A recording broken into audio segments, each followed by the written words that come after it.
ભારતનો એક એવો વિસ્તાર કે જેની વાત કરીએ તો આપણા મગજમાં એક ચિત્ર ઊભું થાય। આ ચિત્રમાં હોય પહાડો, જંગલો, નદીઓ, ઘાટીઓ અને સફેદ બરફની ચાદર।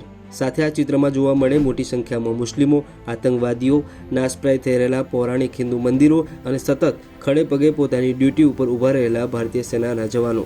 આ વાત છે ભારતનું મુકુટ ગણાતા જમ્મુ કાશ્મીરની। હાલ અહીંની જમીનમાંથી ભૂતકાળના એવા અવશેષો મળી રહ્યા છે જે આ રાજ્યના સાંસ્કૃતિક ઇતિહાસને નવેસરથી વ્યાખ્યાયિત કરવાની ક્ષમતા ધરાવે છે। જમ્મુ કાશ્મીરના બારામુલ્લા સ્થિત ઝહનપોરા વિસ્તારમાં ખોદકામ દરમિયાન આશરે 2000 વર્ષથી વધુ જૂના કુષાણ યુગના વિશાળ બૌદ્ધ સ્તૂપોના અવશેષો મળી આવ્યા છે, જે હવે આ પ્રદેશના ઇતિહાસના એક ચેપ્ટરને ઉજાગર કરશે। અલગ અલગ એજન્સીઓના સંયુક્ત પ્રયાસ દ્વારા આ સ્થળ પર કરવામાં આવી રહેલા ઉત્ખનનમાં માટીના ઉત્પાદનો, તાંબાની વસ્તુઓ, સ્તૂપ અને દિવાલોના ભાગ જેવા અનેક બૌદ્ધ સ્થાપત્ય ચિહ્નો મળી આવ્યા છે।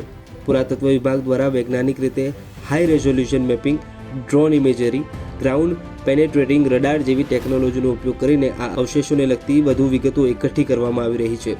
આ શોધે દર્શાવ્યું છે કે જમ્મુ કાશ્મીર ક્યારેય માત્ર ભૌગોલિક રીતે મહત્વનું નહોતું, પરંતુ વિવિધ સંસ્કૃતિઓ અને ધર્મોના સંગમ સ્થળ તરીકે રોચક ઐતિહાસિક વારસો ધરાવતું પ્રદેશ રહ્યું છે।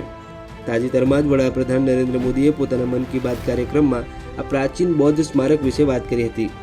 વડાપ્રધાને જણાવ્યું હતું કે લાંબા સમય સુધી આ જગ્યાની પ્રમાણિકતા અનોત્કૃષ્ટ રહી હશે, કારણ કે ઝહનપુરામાં આવેલી વસ્તીભૂત ટેકરીઓને સામાન્ય માટીની સંરચનાઓ માનવામાં આવી રહી હતી, પરંતુ તાજેતરના ખોદકામ અને વૈજ્ઞાનિક સર્વેક્ષણોએ તેની સાચી ઐતિહાસિક મહત્તા સાબિત કરી છે।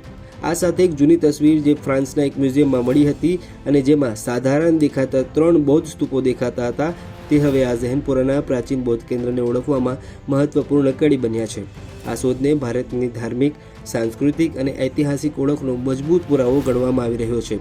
આ પુરાતત્વીય શોધ માત્ર લોકલ જ નહીં પરંતુ ગ્લોબલ લેવલે કાશ્મીરના સમૃદ્ધ ઇતિહાસને ઉજાગર કરશે અને ભવિષ્યમાં સંરક્ષણ, સંશોધન અને પર્યટન માટે નવી દિશાઓ ખોલશે।